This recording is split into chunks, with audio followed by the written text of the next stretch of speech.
हमारे साथ लगातार बने हुए साध्वी प्रज्ञा भारती और मेहरुद्दीन रंगरेज हमारे साथ बने हैं। प्रज्ञा भारती जी, मैं जानना चाहूंगा आपसे कि एक पक्ष ऐसा है जो कहता है कि ये शिवलिंग है, लेकिन बहुतायत में संख्या लोगों की ऐसी भी है जो कहते हैं कि शिवलिंग नहीं है, फव्वारा है, और जितनी दलीलें शिवलिंग को लेकर के दी जा रही हैं वो सारी बेबुनियाद है, निराधार है। क्या कहेंगे आप? अनंत जी, सबसे पहले तो आप मुझे एक बात बताइए, जिस दिन से ये ज्ञानवापी का मुद्दा शुरू हुआ है, हमने डे 1 से ही इसकी ऐतिहासिक प्रमाणिकता को सिद्ध किया है। हमने बताया है कि इसका ऐतिहासिक प्रमाण क्या है। मैं यहाँ पर फैक्ट्स एंड लॉजिक्स के बेसिस पे बात करूंगी। ये लोग कहते हैं कि आस्था की बात मत करो, ये मत करो, ठीक है, तो फैक्ट्स एंड लॉजिक्स के बेसिस पे हम बात करते हैं। ये लोग जो डेट्स दे रहे हैं, ये लोग बोल रहे हैं 1664 में, 1669 में फरमान जारी हुआ। मैं आपको थोड़ा और पीछे लेके चलती हूँ। 1194 की बात है। कुतुबुद्दीन ऐबक ने सबसे पहले हमारे मंदिर को डिस्ट्रॉय किया था, यानी मंदिर था तभी उसका डिस्ट्रक्शन हुआ था, तभी उसको ध्वस्त किया गया था। और काशी विश्व की प्राचीनतम सिटी है, ये सबको पता है, इसमें कोई नई बात नहीं है, ठीक है। अब भगवान शिव ने, स्वयंभू ने, विश्वेश्वर ने काशी का निर्माण किया कब? काशी नगरी बसाई। अब बताओ कब? जब गंगा का भी अवतरण नहीं हुआ था, उससे भी पहले बसाई काशी नगरी। और इसका प्रमाण हमारे स्कंद पुराण में आता है। I am talking about the references. मैं आपको रेफरेंस देके बात करूंगी। Skanda Purana chapter 7 page 250 verse 131, उसके अंदर अभिमुक्त कॉम्प्लेक्स के बारे में आता है कि बहुत बड़ा 5 कोस का एरिया, 10 डायमीटर का अभिमुक्त कॉम्प्लेक्स था। उसके अंतर्गत जो भी आता था, जिसे हम अभिमुक्तेश्वर कहते हैं, वो सब काशी के अंदर आता था। वो सब मंदिरें वहां पर बसाई हुई थी। अब 1194 में कुतुबुद्दीन ऐबक ने तोड़ा। 1294 में गुजराती व्यापारी आया जिसके मन को ठेस लगी थी, जो भगवान को मानता था, उसने फिर से मंदिर को बनवाया। उसके बाद 1447 में सुल्तान महमूद शाह ने फिर से मंदिर तोड़वाया।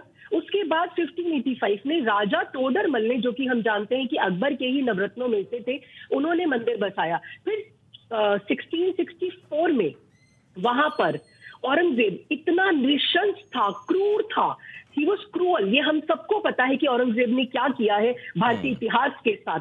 औरंगजेब ने काशी विश्वनाथ मंदिर पर हमला किया था, लेकिन नागा साधुओं ने उसे बुरी तरीके से पछाड़ दिया था, और ये रंजिश उसके मन में रह गई थी, इसीलिए उसने हमारे ज्ञानवापी, ठीक है, इतिहास का रेफरेंस साध्वी प्रज्ञा भारती आपने दिया, डिस्ट्रॉय कर दिया। जी, मैं आपके पास वापस लौटूं उससे पहले मेहरुद्दीन रंगरेज में सिर्फ एक बात जानना चाहूंगा कि अगर एक धर्म ये कहता है कि हमारी आस्था का विषय है, और यहां पर जो आक्रांता थे, आक्रांताओं ने इस मंदिर के कैरेक्टर को बदल दिया, तो एक सेक्युलर नेशन में रहने के नाते बजाय इसके कि मुस्लिम समुदाय इस बात का समर्थन करते हुए कह दे भाई ठीक है, आपको ऐसा लगता है, अपने मन की संतुष्टि के लिए आप जांच कर लीजिए, लेकिन यहां तो कहा जा रहा है कि बाबरी वाले दिन याद दिलाए जा रहे हैं। सुनिए जांच के लिए कभी भी मुसलमान पीछे नहीं है। आप किसी भी तरीके की जांच वीडियोग्राफी कराने के लिए कराइए, कोई मना नहीं है। मगर मैं आपको एक बात बताना चाहता हूँ त्यागी जी, बाबा विश्वनाथ मंदिर के महंत रहे हैं राजेंद्र तिवारी, वो उनका कल मैं इंटरव्यू देख रहा था वायर पे। उन्होंने कहा कि हम हर एक पत्थर को शिवलिंग नहीं कह सकते, और हमसे बार बार कहा जा रहा है कि आप मुझे पता है ये बात, उन्होंने मना कर दिया। मैं आ रहा हूँ, मैं प्रज्ञा भारती जी, मैं आ रहा हूँ आपके पास, इनकी बात पूरी हो जाए, मैं फिर आपसे तफसील से उत्तर लूंगा। उन्होंने कहा कि हम हर एक पत्थर को शिवलिंग नहीं कह सकते, वो शिवलिंग नहीं है। पहली बात तो वो ये जो फैलाया जा रहा कि वो शिवलिंग है, शिवलिंग वो है ही नहीं, वो तो एक फव्वारा है। अच्छा, मुझे बताइए रंगरेज साहब, मेहरुद्दीन जी बताइए, फव्वारा फव्वारा अगर वो है तो फव्वारे का पाइप कहाँ है? बार अगर वो फव्वारा है तो पाइप कहाँ है? फव्वारे में पानी कैसे जाता था? जल्दीबाजी क्यों कर रहे हैं हिंदू पक्ष के लोग? हाँ, नहीं, क्यों बार मैं कह रहा हूँ मेहरुद्दीन रंगरेज साहब, वो फव्वारा है तो क्या बिना पाइप का फव्वारा है क्या? नहीं, देखिए ऐसा नहीं चलेगा। ये हमारे धार्मिक खुले चैनल पे ठेस पहुंचा रहे हैं। मैं शब्दों का चयन करके बोल रही हूँ, ये शब्दों का चयन करके क्यों नहीं बोल रही है? ये धार्मिक आस्थाओं को कैसे ठेस पहुंचा सकते हैं? हमारे भगवान शिव का शिवलिंग मिला है वहां पे, इन्हें बोलिए, इनके कोई अधिकार नहीं है हमारी आस्थाओं को ठेस पहुंचाने का।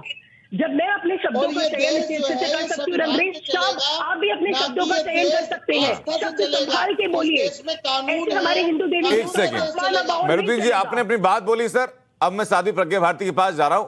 उनको नहीं, ये आपत्ति बीच में थी मेरे जिस क्यों- इंटरव्यू का हवाला आपने दिया उसके कंटेंट को लेकर के। साध्वी जी, अनंत जी एक बात बताइए, ये एक महंत की बात कर रहे हैं, इनको क्या पूरा भारतवर्ष नहीं दिख रहा इस समय? पूरा भारतवर्ष एक साथ है, पूरा भारतवर्ष चाहता है कि सच सबके सामने आए। ये कह रहे हैं कि इनको जांच की आपके आपत्ति साथ नहीं कोई है, नहीं ये है। झूठ बोल आप रहे एक हैं। और अकेली हैं। इसका प्रमाण आपका चैनल है। आप एक बात बताइए, जब शुरू में कोर्ट ने वीडियोग्राफिक सर्वे की परमिशन दी थी, क्या इन्होंने आपत्ति नहीं जताई? इन्होंने जताई आपत्ति गई थी। जताई थी। आज अपनी स्टेटमेंट बदल रहे हैं। Does it make sense? अच्छा चलिए मान लीजिए। दूसरी बात, आस्था का विषय नहीं है। अरे चैनल पे बैठकर हमारी आस्थाओं को ठेस पहुंचा रहे हैं। हम शब्दों का चयन इतने संभल के करते हैं, हमें लगता है हमारे मुस्लिम भाई बहन है, इनको ठेस ना पहुंचे। चलिए मैं एक बात कर लेती हूँ आपसे, इसके जड़ को देखते हैं, इसके रूट कॉज को देखते हैं। 1947 में जब हमारा देश आजाद हुआ था तो एक समुदाय के लिए एक देश अलग से दे दिया गया था। बहुसंख्यक लोग यहाँ पर रह गए जो कि हिंदू थे। अल्पसंख्यकों ने खुद से चयन किया यहाँ पे रहने का।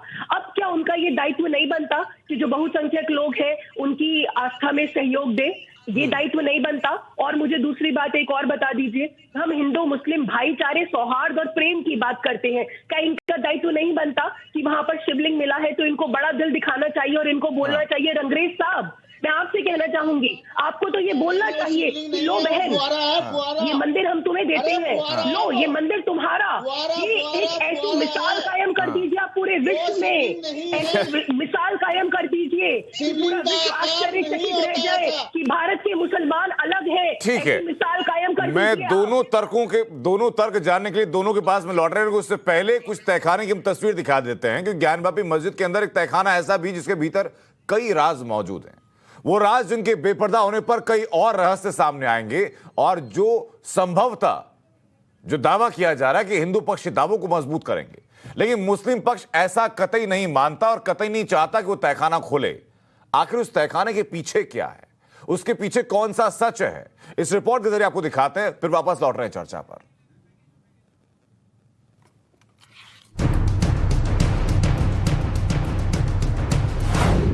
वो तहखाना जो खुलना बाकी है।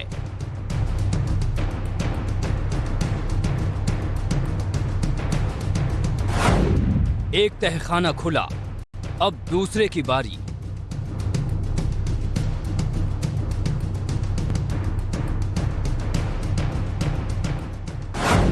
क्योंकि बंद तहखाने में कैद है सबसे बड़ा रहस्य।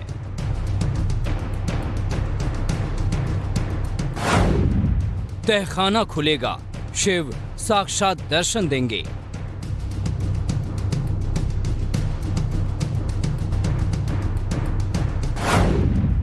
ज्ञानवापी मस्जिद में मौजूद दो में से एक तहखाना खुल चुका है, लेकिन अब भी एक तहखाना है जिसमें कई रहस्य कैद हैं। वो रहस्य जिसके सामने आने पर 350 साल पुराना राज पूरी तरह बेपर्दा हो जाएगा।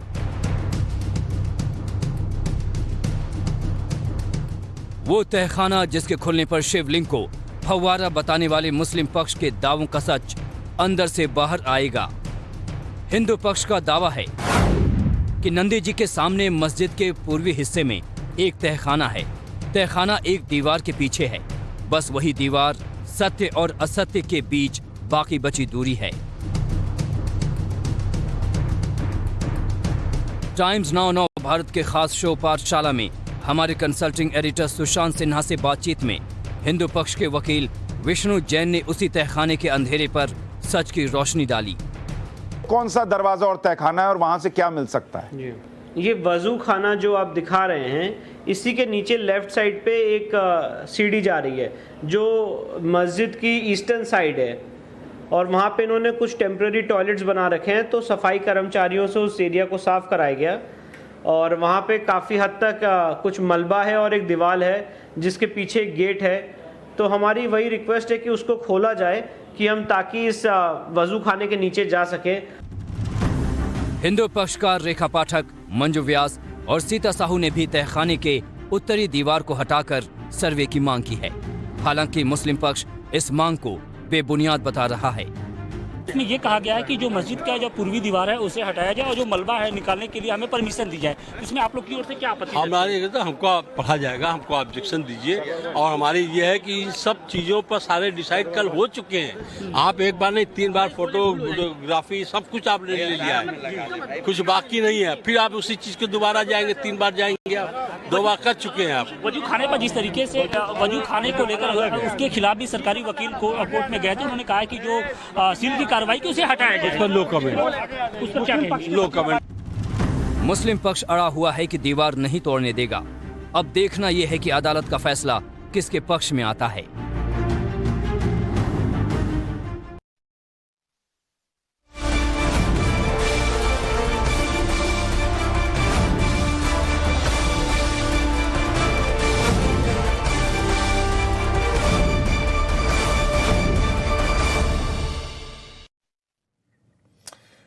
तो ये तहखाने की एक झलकी आपने देखी और हमारे साथ आशुतोष लगातार हमारे साथ बने हुए हैं, जिनके साथ कुछ और लोग भी मौजूद है। आशुतोष, पैनल में मौजूद मेहरुद्दीन रंगरेज कहते हैं कि भाई शिवलिंग नहीं तहखाना है, शिवलिंग नहीं वो फव्वारा है। वहां जो आपके साथ लोग मौजूद हैं उनका मानना क्या है?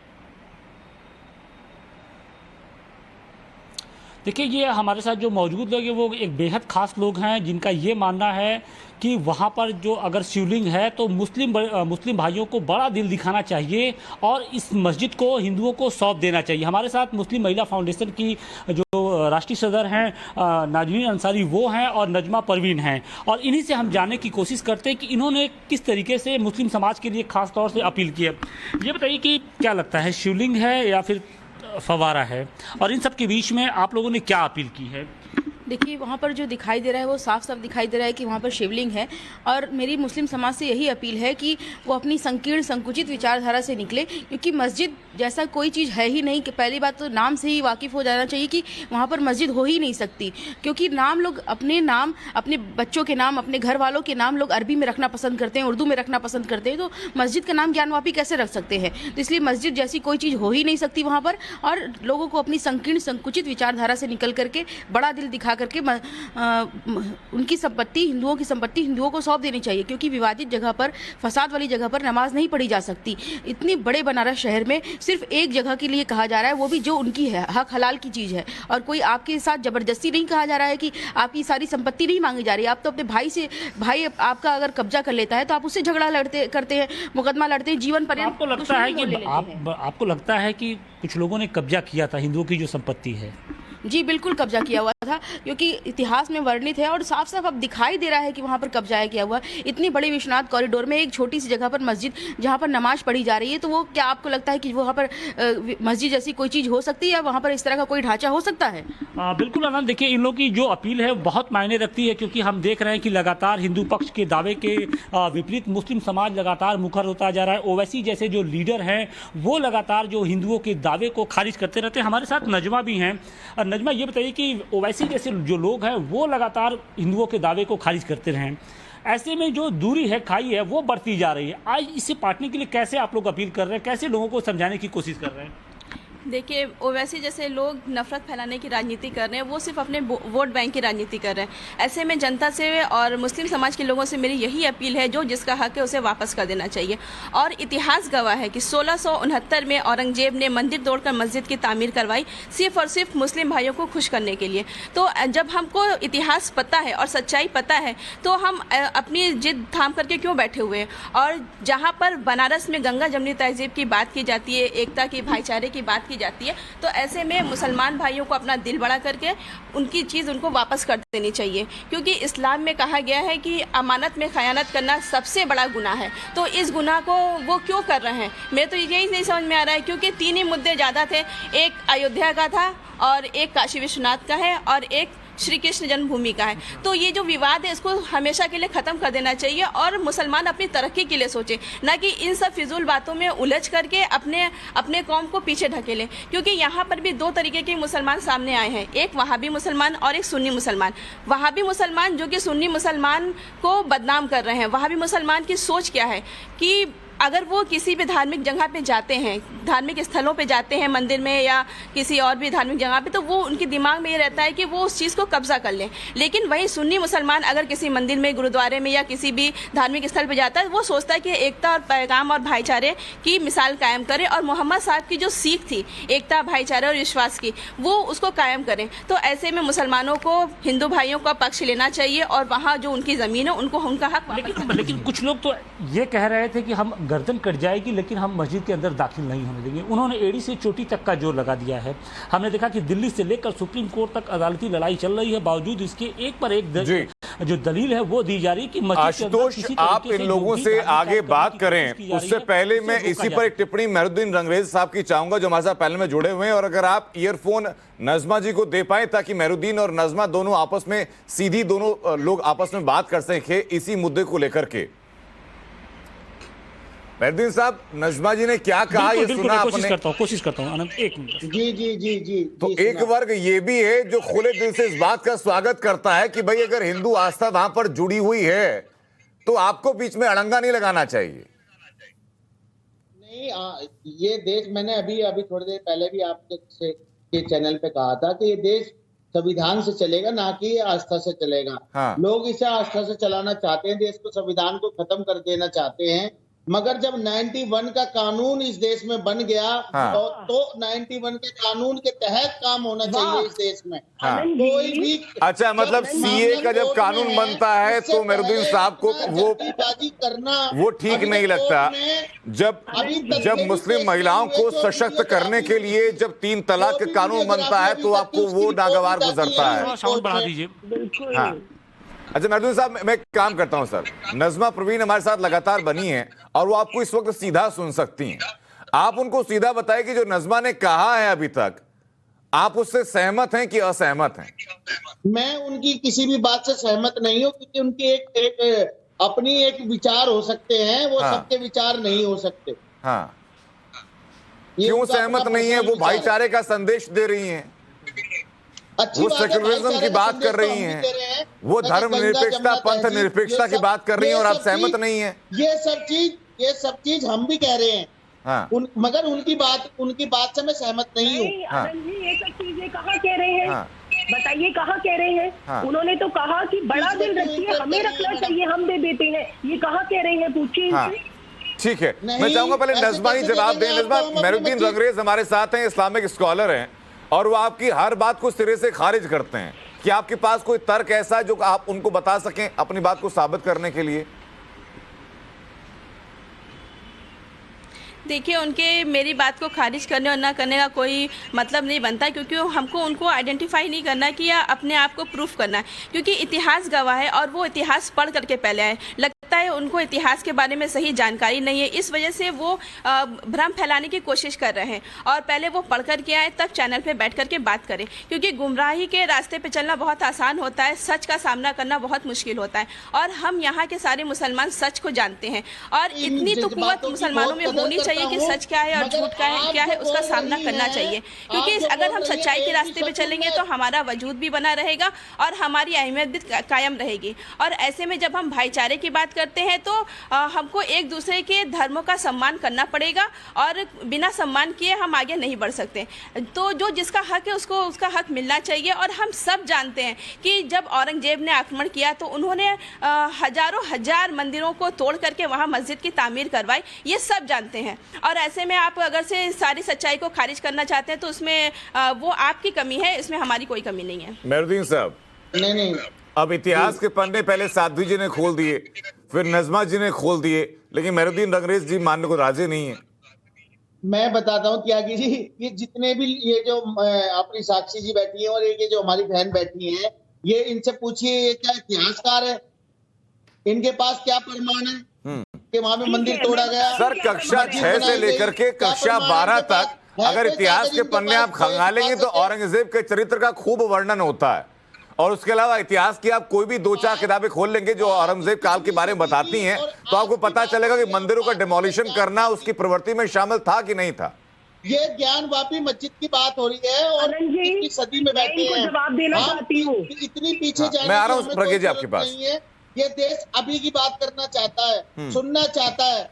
अरे तो अच्छा, नजमा परवीन जी भी तो अभी की बात कर रही हैं सर, वो कौन सा इतिहास की बात कर रही हैं? वो भी तो यही कह रहे हैं कि अब मुस्लिम धर्म के मानने वाले लोगों को क्या करना चाहिए। अपना बड़ा दिल कर चुके, हमने अपना एक बार दिल बड़ा कर चुके। आपने बड़ा दिल किया नहीं था, वो कोर्ट का फैसला था जो आपको मानना पड़ा। आपने बड़ा दिल किया नहीं था, कोर्ट का फैसला नहीं होता तो आप बड़ा दिल करते तो हम मानते, बिना अदालत के ये फैसला सॉल्व होता तो हम मानते। अदालत में जाना पड़ा हमें। ऐसी बातें करते हैं आनंद जी, ये झूठ बोल रहे हैं यहाँ बैठकर। इन्होंने बड़ा दिल कहाँ दिखाया अपना? इसे कहते हैं बड़ा दिल दिखाना? बताइए मुझे, इसे कहते हैं बड़ा दिल दिखाना? अगर बड़ा दिल दिखाना है तो आज दिखाइए बड़ा दिल। बोल दीजिए टाइम्स ऑफ भारत में कि ज्ञानवापी मंदिर आपको देते हैं, ज्ञानवापी में आप भगवान। साध्वी जी, यहाँ पर हमारा जो मंशा है वो मेहरुद्दीन रंगरेज को अपने साथ राजी करना बिल्कुल नहीं, लेकिन लोगों की सोच को एक्सपोज करना जरूरी है कि अगर एक वर्ग इस्लाम को मानने वाला है कहता है कि मोहम्मद साहब की जितनी सीखें हैं उनको आत्मसात करते हुए हम इस बात के लिए राजी होते हैं कि भाई भाईचारा अहम है और जिस धर्म का, जिस विश्वास का, जिस आस्था का जो हक है वो उसको मिलना चाहिए, और उनको कोई गुरेज नहीं है। नजमा परवीन को कोई गुरेज नहीं है कि अगर ये जांच भी होती है या तहखाना खोला भी जाता है, ये वीडियोग्राफी भी होती है। नजमा परवीन, क्या मैं सही कह रहा हूं आपकी बात को? नजमा जी, जब वो शिवलिंग साबित हो जाएगा उसके बाद की बाद में हम देखेंगे क्या बात होगी। अभी तो वो शिवलिंग है ही नहीं, अभी तो वो फवारा है। अभी तो अलग अलग विश्वास है सर, अलग अलग विश्वास है। नजमा परवीन कुछ कह रही है, सुन लीजिए जरा एक बार। नजमा जी,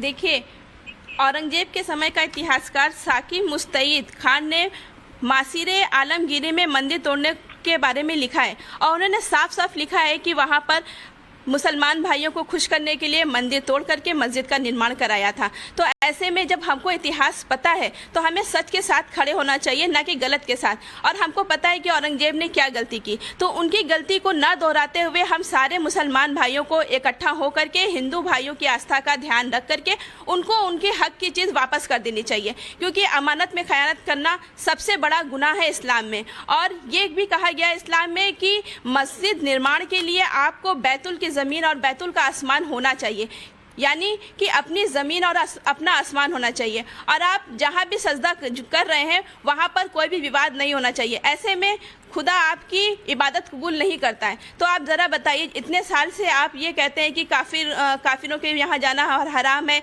और हम किसी भी मज़हब को नहीं मानते, मूर्ति पूजा करना, बुत परस्ती करना इस्लाम में जायज़ नहीं है, तो आप वहाँ पे सजदा कर रहे हैं तो किसके सामने सजदा कर रहे हैं? बुत परस्ती तो कर रहे हैं आप। तो ऐसे में आपको वहाँ पे वो ज़मीन खाली कर देनी चाहिए और हिंदू भाइयों का हक उन्हें वापस कर देना चाहिए।